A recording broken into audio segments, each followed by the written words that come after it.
Okay, hi everyone. My name is Phantila. I'm the co-founder and CEO of Sabai. Is this good? I feel like I'm fluctuating. This is good?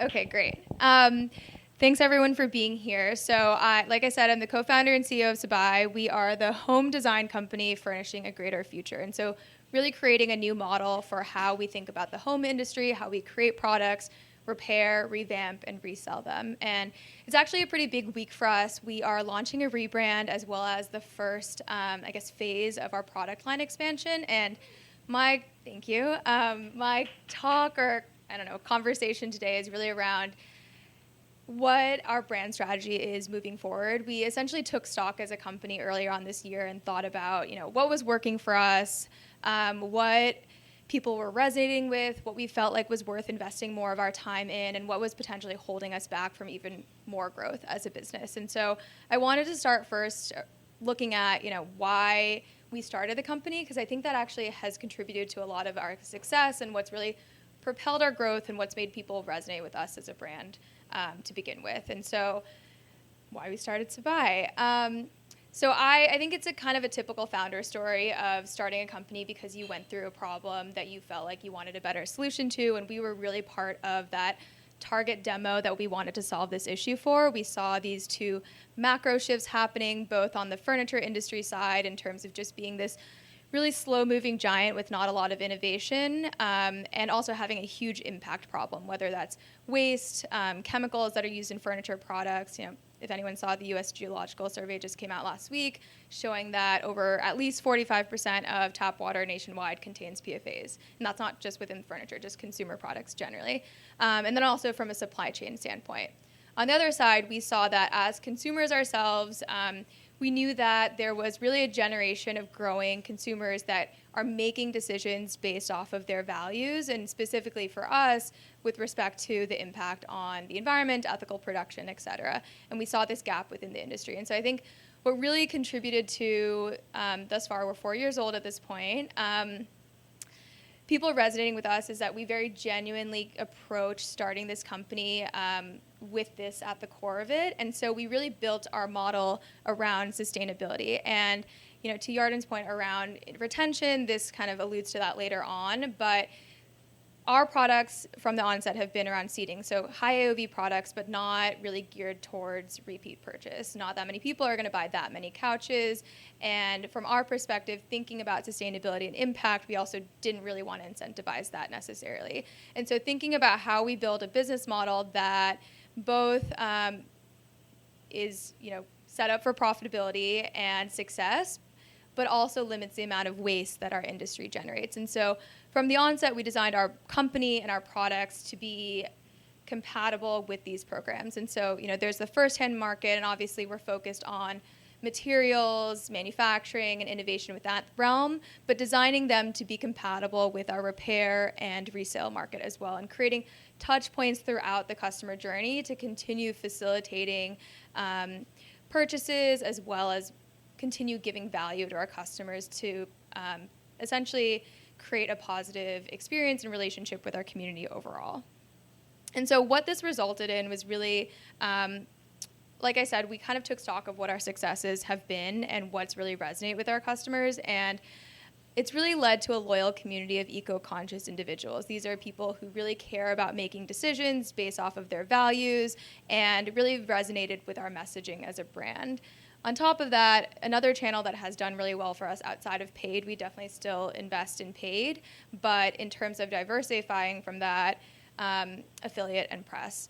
I think having a brand that, furniture is can be a crowded space, and so having something that differentiates you from your competitors, that people actually want to talk about, that there's a story that is relevant or interesting, makes it a lot easier for you to generate press coverage. And I think that what we saw is that in this day and age, consumers do a lot of research. They care a lot about the company and understanding the products before they buy them. And so building that trust with consumers was really impactful for us. And so both from a press coverage standpoint as well as an award standpoint, we won a lot of awards for our different initiatives, the resale program that we launched. And then from really a partnerships standpoint, obviously having celebrities post about you is great, but I think that what we actually saw to be the most impactful were those individuals that actually had values alignment with us. And so it wasn't necessarily the person with the most following, it was the person who actually had, it didn't even have to be about sustainable furniture or furniture at all. It could be about activism in some area, and had a community that would resonate with us. And so really focusing in on that values alignment is what has done well for us. And so, like I said, we did a lot of thinking about what has worked for us, what we wanted to spend time on. I think in this new landscape, obviously, MER has become less efficient, thinking about outside of paid channels where we really want to spend our time and what's worthwhile. And so the answer to that for us is really around community. And I think that's, not a unique thing. I think everyone wants to build community within their brand, and thinking about how you want to do that is kind of the hardest part. And so for us, we really think about, we have a few different strategies that we decided to implement. First is from a brand standpoint. We just launched our rebrand, and so from a look and feel perspective, wanted a brand that cut through the noise a little bit more and conveyed our brand messaging more effectively. And I think that's going back to what really resonated and what worked, and that was the messaging around sustainability. And it's not just about the product. It's about the feeling that the brand gives you when you interact with it, whether it's across the different channels, the ad content, the website, the events that you host, all these different things, and building a brand for us that felt welcoming. And I think that what we were really excited by and saw within our demo, which is generally 25 to 35-year-olds, is that now more than ever, they're interested in actually furnishing their homes. It was a demo that they're now the biggest furniture purchasers. I think now that everyone's working from home and spending more time at home, they're actually interested in creating spaces that they're excited about. And our approach was to create a brand that made that experience fun. So it's not just about, we're selling you the sofa that has this type of cushion, blah, blah, blah. We're making this experience fun overall, and it's about building that connection with our customers. And we wanted a brand that conveyed that type of enthusiasm. From a messaging standpoint, I think that, again, the furniture space can be crowded, and so how do you really cut through that noise and differentiate? And it's not talking, yes, people want to learn about the product, and they can go to your website to learn about the product, but it's talking about what your values are as a brand, because that's how, at least for us, how our customers purchase. And so for us, the messaging is really around designing the difference, building a brand around sustainable living, and kind of that mission, and communally pushing that forward and making people feel like they're part of that effort in a way that makes them want to continue purchasing from you, retention, and support you throughout all these different launches. And so the other thing that we really did is, in terms of thinking about what was holding us back, we have gone really far and have had a lot of wins with really one seating collection. And I think thinking about our demographic and what they resonated with, it was around building sustainable, healthy, accessible, affordable homes. But that can look and does look very differently, and we were offering one product line. And so our effort throughout the first half of this year, which we're launching later this week on Thursday, is to launch 2 new seating lines. And these are really doubling down on the values that we already have. They're all designed to be compatible with our resale program, repair program. This, we leaned even further into the repair program, which is not only around repair, but repeat purchases as well. So you can see that it's a slipcover design, incentivizing repeat purchases with our customers through a program that drives higher AOV. We also, this is one just tangible test that we did, is allowing people to buy a slipcover at the time of their initial sofa purchase. And so in addition to the sofa, you can buy a slipcover instead of later on, right now, for a discount. And that has really driven up AOV significantly as well. And so designing our products to be AOV drivers is one of our strategies. This is our second line. We also took a lot of customer feedback, and so, it's deeper seats, higher backs, et cetera, really improving our conversion rate. We're doing all this work to reach all these customers. If they don't like that one design, we're losing out on a lot of customers. And so offering more designs is a way to increase that efficiency. That's the whole family. And then thinking about that strategy in terms of the marketing side of things, what we're doing with that. And again, like I said, it's really around building community and thinking about what we've done so far that's worked and what we're trying to invest more time and effort into. And so in terms of what's been performing, it's really the organic content and community. Like I said, the blogs, the press, I think beyond just, the Arc Digest Wirecutters of the world, it's also specific smaller blogs that really resonate with specific demographics. Like, I'm blanking on the name now, but I'm trying, it's not getting there. Specific blogs around, for example, sustainable living, eco homes, non-toxic living. Those are the ones that actually are incredibly efficient for us. And then our own blog as well. Organic content around, it doesn't even have to be furniture specific. It's just how to build a sustainable home. It's sustainable cleaning products. It's how to compost. All these different things that really drive sessions to our website. And then, of course, organic referrals.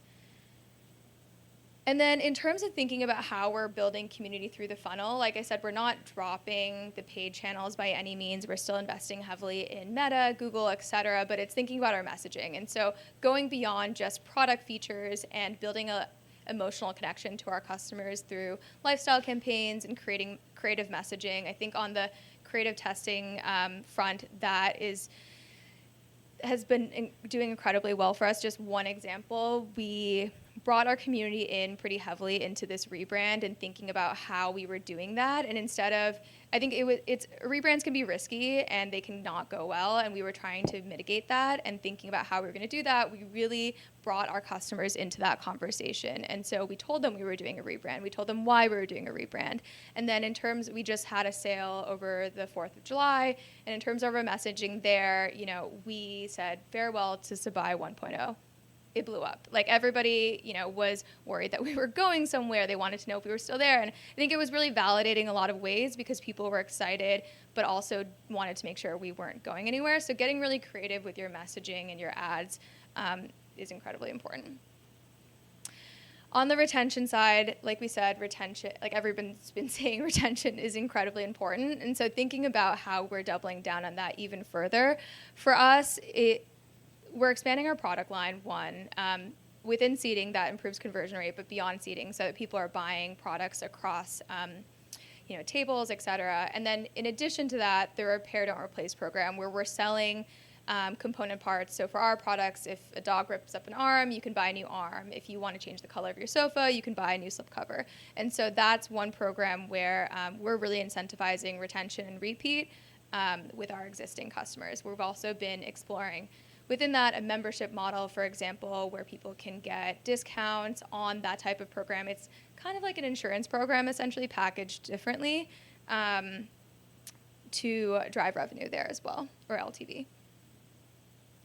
And then on the retail strategy front, we are now exploring the idea of the Sabai showroom, so less of a floor retail space, but a space that's more inviting and something that people can make appointments to come see us in and build community that way. I think event spaces can be expensive unless you're sponsoring them. And we've been testing out events where we're inviting our community to engage and build relationships with us. And so that space would be multifunctional in that way.